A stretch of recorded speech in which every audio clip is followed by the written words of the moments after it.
There's a moment you've felt before. A jab lands, the room turns, eyes swing to you.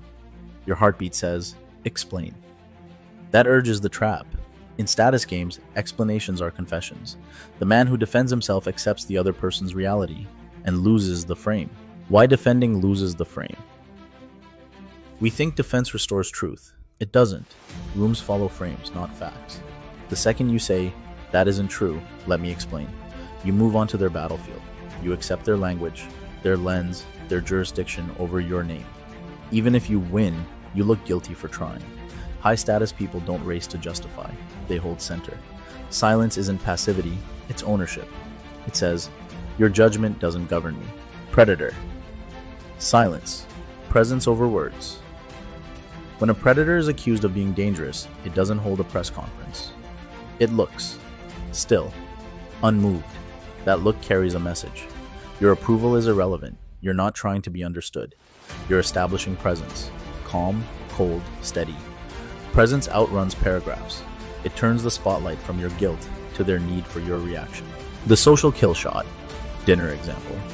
You're at a business dinner, someone jabs, "You always think you're the smartest guy here." Most people chuckle and explain. Status drops through the floor. The move is simpler. Pause. Meet their eyes. No smile. Let the words hang until the attacker feels them. Now, the table isn't evaluating your guilt. It's noticing their insecurity.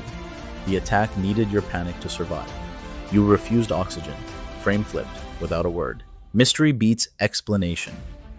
The more people decode you, the less they respect you. Explanation strips aura.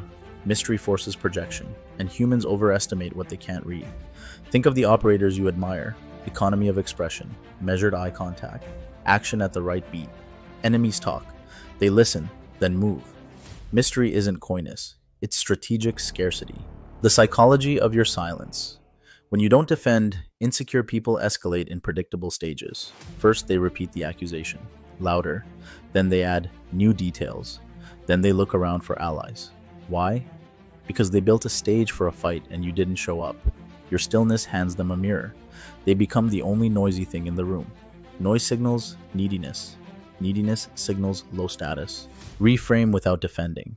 Sometimes a line is needed, not to defend, but to change the lens. Manipulative. People who can't be influenced call everything manipulation. Arrogant. Confidence sounds loud to the insecure. Cold. Calm is often misread by anxious people. You didn't answer the charge. You questioned the frame that produced it. Now they must justify their lens. Attention shifts off you and onto the claim itself. Public ambush. Make them present. In a meeting, a manager says, "Your strategy is reckless. High emotion, public moment. The low status move is to plead your case. The high status move. Lean back. Breathe." Alright, walk us through your plan. You just reassigned roles. You're not the defendant, they're the presenter. If the accusation was theater, this exposes it. The room sees the difference between performance and substance. And you never had to argue. Relationship accusations. Control the tempo. At home, accusations are emotional bear traps. You don't care about me anymore. If you sprint to prove love, you step into a frame where you're negligent, asking for a parole. Try this. Hold eye contact. Calm tone. "That's not how I see it." Then pause. No list. No debate. You refused the premise and kept the rhythm. The person who controls the tempo controls the frame. Disappear completely. Some noise doesn't deserve engagement. No reply, no acknowledgement, not ghosting. Governance. People who rely on your reaction will spiral without it. They'll post more, gossip more, expose how badly they need you. You didn't win by proving anything. You won by not volunteering energy. 3 precision tools. Silence. Default. Let them carry their words alone. Deflection. Show me your data. Spell out your steps. Make them work. Precision cuts.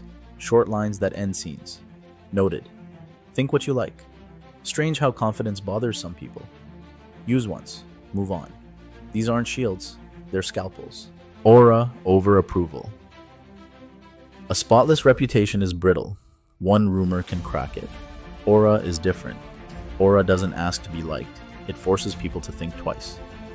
You build aura by being hard to provoke, clear in action, and allergic to needless defense. You keep your promises. You move when you're ready. You never look like you need to be believed. The crowd will defend you. If you hold your center, a paradox appears. Others speak up for you. That was uncalled for.